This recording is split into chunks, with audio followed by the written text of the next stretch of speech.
Welcome back to ABC General Hospital Spoilers channel. Today, we will learn about the tangled web of love, justice, and revenge exploding in Port Charles on Wednesday, November 26th. Drew's risky proposal to Willow. Drew Kane walks into this episode with a single-minded mission. He is determined to secure a future with Willow Tate, even though her entire life is hanging by a legal thread. He drops to one knee, ring in hand, convinced that love can somehow outrun indictments and court dates, and asks Willow yet again to become his wife. In his mind, this proposal is more than romance. It is a declaration that he will stand beside her against every accusation and every whisper in town. Willow, however, is not living inside Drew's fantasy. She is out on bail, not acquitted, and every move she makes could be scrutinized by the law and the media. The idea of planning a wedding while prosecutors are still circling feels reckless, even selfish, because she does not know whether she will be free or behind bars when the judge makes the final call. As she looks at the ring, a part of her clearly wants to say yes, but another part is terrified that accepting his proposal might drag Drew and the children deeper into a very public scandal.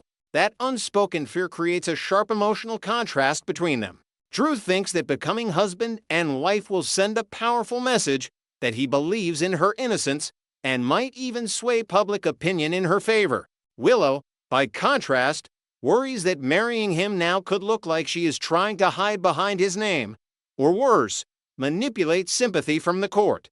Their relationship enters a dangerous gray area where devotion clashes with reality, and one wrong decision could change both of their futures. Michael torn over Willow and the kids. While Drew takes a leap of faith, Michael Corinthos is on the opposite end of the spectrum, scrutinizing every choice with cold, protective calculation. At General Hospital, he corners Elizabeth Baldwin during her shift and lays out the question that has been tormenting him.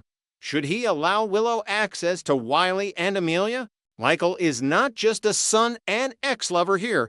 He is a father who believes he has to guard his children from potential chaos and danger. Elizabeth, who has seen Willow's softer and more desperate side, believes that cutting the children off completely would only deepen the emotional wounds for everyone involved. From her perspective, Willow is still a mother, and children rarely benefit from being weaponized in adult conflicts. She gently argues that some kind of contact, even if supervised or limited, might be the healthiest path forward, especially for Wiley, who already has a history of confusion over shifting parental figures. Michael is not easily swayed, though. He cannot get past the image of Willow as the woman he believes shot Drew, and her odd behavior around his daughter with Sasha Corbin only adds fuel to his mistrust. Yes, Willow helped deliver Daisy Corinthos when Sasha went into labor in the courtroom, proving she can be calm in a crisis. But in Michael's mind, that good deed is overshadowed by the way Willow manipulated Sasha and Daisy out of the country under the guise of protection. He sees a pattern. Willow does the right thing one moment, then makes extreme, morally questionable choices in the next, and he is terrified of exposing his children to that instability. The shadow of Daisy and Sasha. The fallout from the Sasha-Daisy situation lingers like a ghost over every decision Michael makes now. Willow stepped into the role of savior when Sasha went into labor, guiding Daisy's delivery in a high-pressure, public setting that could have ended in catastrophe. That moment should have been a defining act of compassion, proof that Willow's nursing instincts and maternal instincts are still intact. Instead, what followed turned it into something much more complicated and morally murky. By sending Sasha and Daisy out of the country, Willow convinced herself she was shielding them from dangerous forces circling Port Charles. The problem is that, to Michael and others, it looks uncomfortably like gaslighting and control. Willow made herself the gatekeeper of their safety, deciding for them what truths they could handle and where they should live. Now, when her own actions are under a legal microscope, every step she took with Sasha and Daisy is being reinterpreted as evidence that she operates in the shadows, even when she claims to be helping. That is why Michael freezes when Elizabeth argues for compassion. He is not only worried about whether Willow might snap under pressure, he is haunted by the idea that she might once again convince herself that drastic measures are for the greater good, this time using Wiley and Amelia as emotional leverage, until the charges against her are resolved. Every interaction with his children feels like a gamble he is not ready to take. Liesl's mysterious favor at Crimson. Across town at the Crimson offices, a very different kind of battle is brewing as Liesl Obrecht pays a visit to her niece, Nina Reeves. Liesl arrives with an agenda and a pointed request. She wants Nina to use her editorial clout for good, turning the glossy pages of Crimson into a platform with teeth. On the surface, her plea sounds almost noble, but with Liesl, there is almost always a hidden strategy wrapped in sentimental language. One theory is that Liesl is trying to help Rocco Falconeri, whose life has been upended by criminal charges that many in Port Charles believe are unjust. She might be pushing for a hard-hitting piece on the damage done when the justice system rushes to prosecute teenagers based on flimsy evidence and incomplete investigations. An article like that could stir public outrage, pressure officials, and quietly tilt the scales in Rocco's favor without mentioning him by name. Yet there is room to suspect that Liesl's request has layers unrelated to Rocco. She has a long history of mixing personal vendettas with public crusades, and Crimson is a powerful megaphone. Nina has to decide whether she is willing to risk the magazine's brand and advertisers by allowing Liesl to turn it into a pulpit aimed at specific targets in town. If Nina agrees, she steps into a political and legal minefield. If she refuses, she risks alienating one of the few relatives who still claims loyalty to her.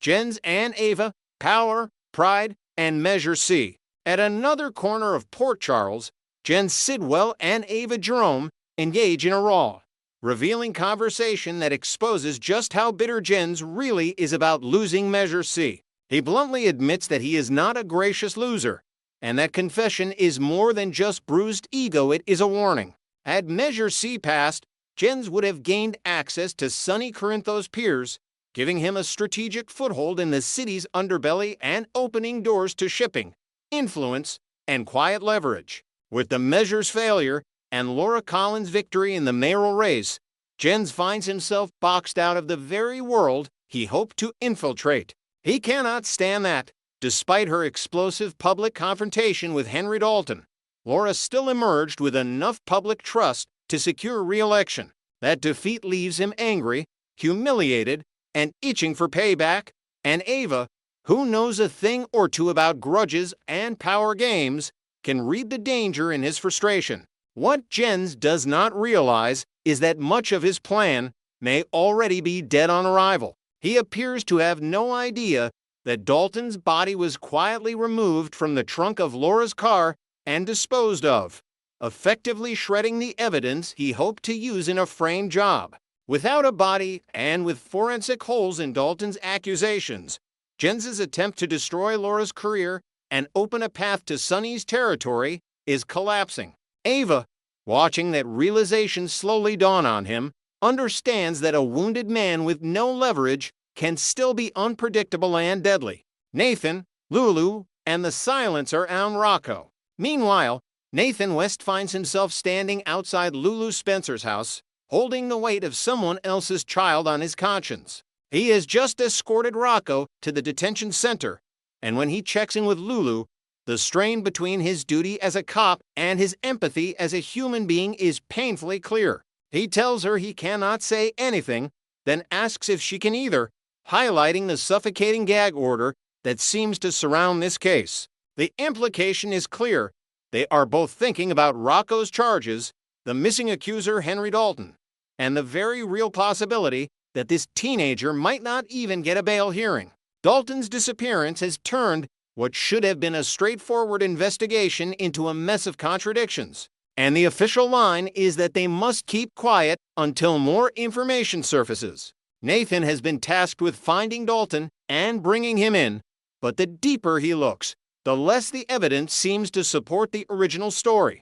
Forensic testing from Dalton's lab does not match his accusations against Rocco, which should, in a fair system, be enough to shatter the case. Instead, the process drags on, and Nathan is stuck watching an increasingly vulnerable teenager sit behind bars while the adults debate procedure and optics. Lulu, as a mother, is desperate and furious, but she is also aware that if she speaks too loudly, she could accidentally make things worse for her son. The silence between them is not apathy, it is fear. Britt faces Rocco's bruises. At the detention center, the situation turns from bureaucratic nightmare to physical horror when Britt Westburn steps in to visit Rocco, the boy she considers her surrogate son.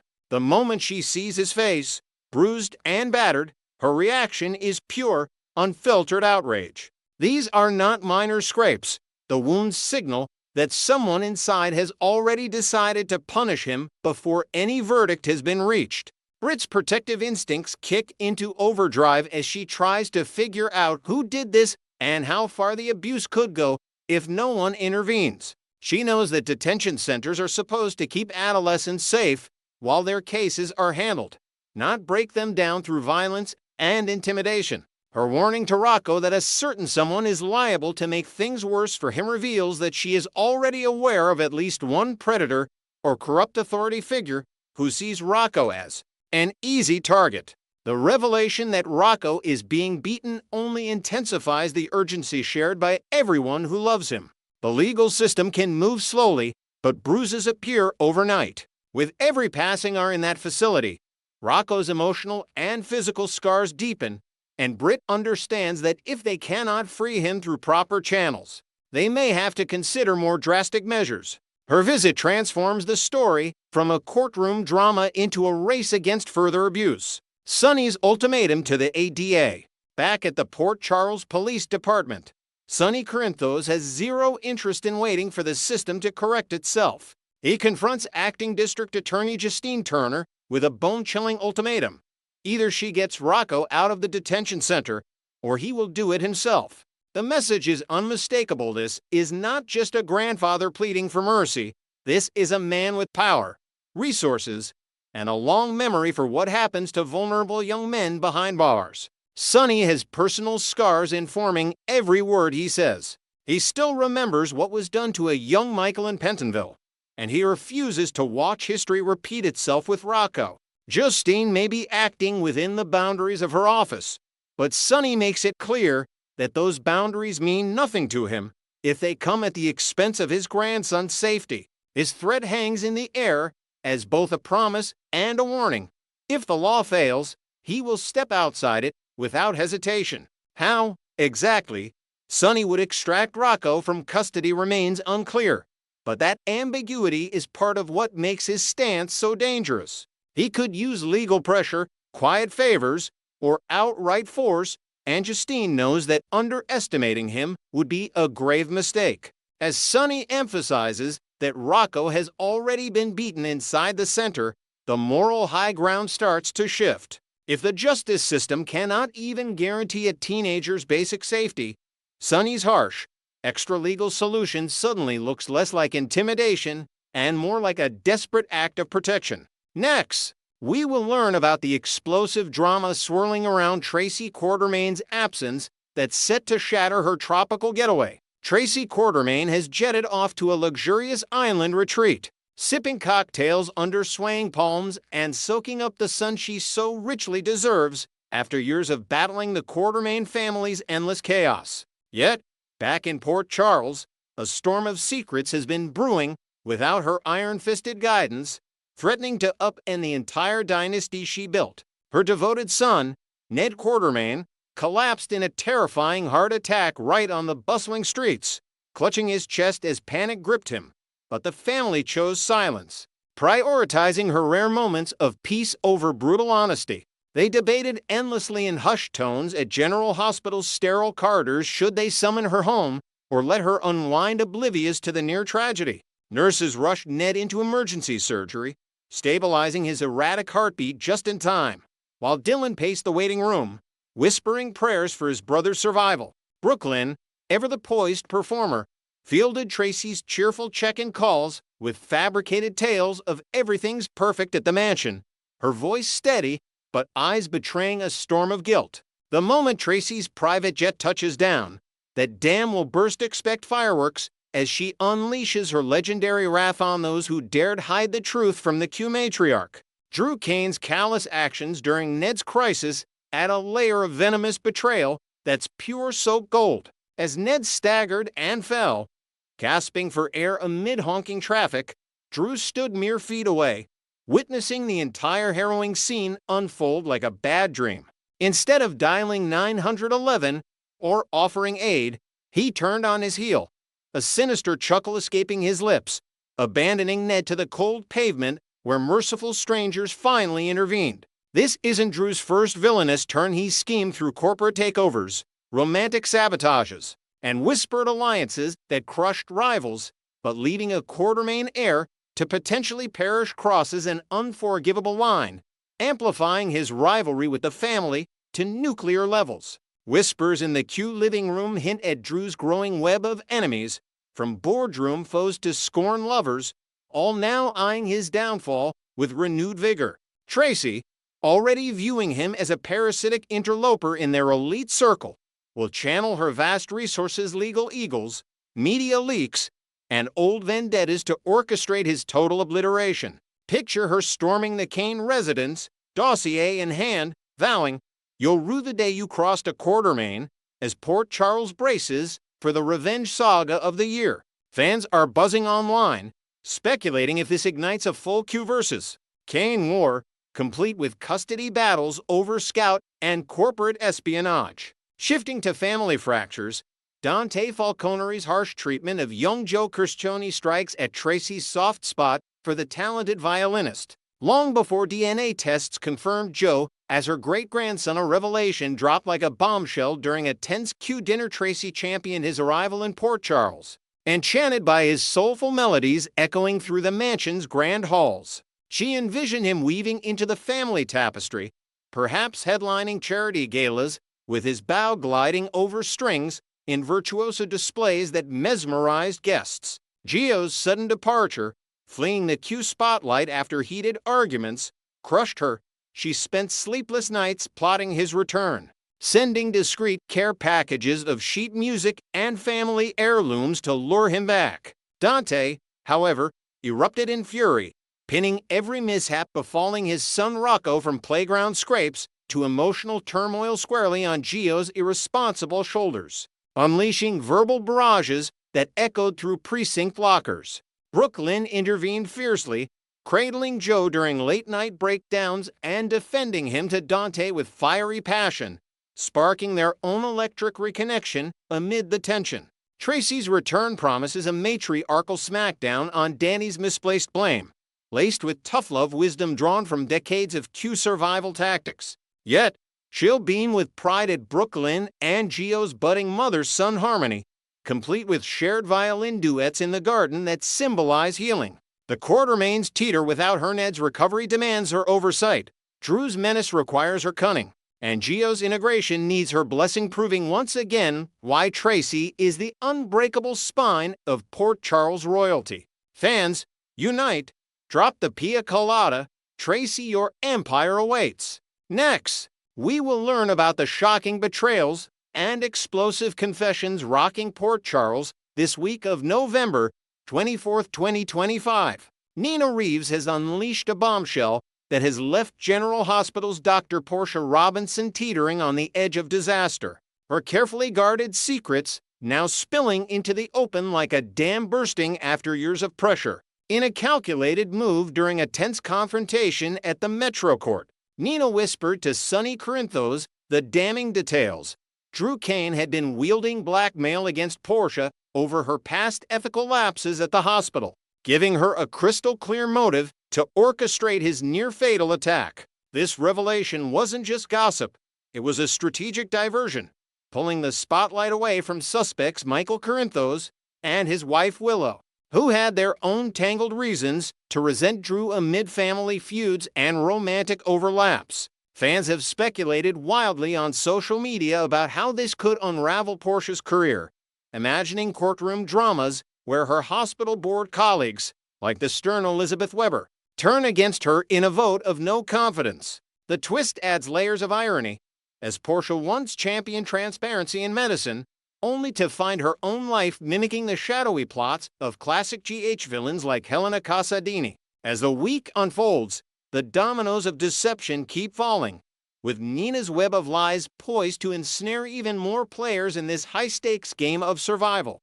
Spoilers hint that by midweek, the veil lifts completely when Nina, cornered in a dimly lit crimson office amid stacks of fashion proofs symbolizing her empire, confesses her treachery to a wide-eyed Portia, her voice cracking under the weight of guilt mixed with defiance. This isn't Nina's first rodeo, with Scandal viewers will recall how just last month, on October 28th episodes, she was dragged into the light for her steamy, forbidden fling with Drew Kane right as daughter Willow was blossoming into a deep emotional bond with him, shattering family trust like fragile glass. Compounding the chaos, leaks from set insiders buzz about Nina's shadowy pact with Portia to enlist the mysterious Jacinda, a rogue nurse with a shady underground network, to slip a potent sedative into Drew's drink at a charity gala, masking it as a routine toast. What fresh skeletons could Nina rattle next? Rumors swirl of unrevealed money trails linking her to offshore accounts,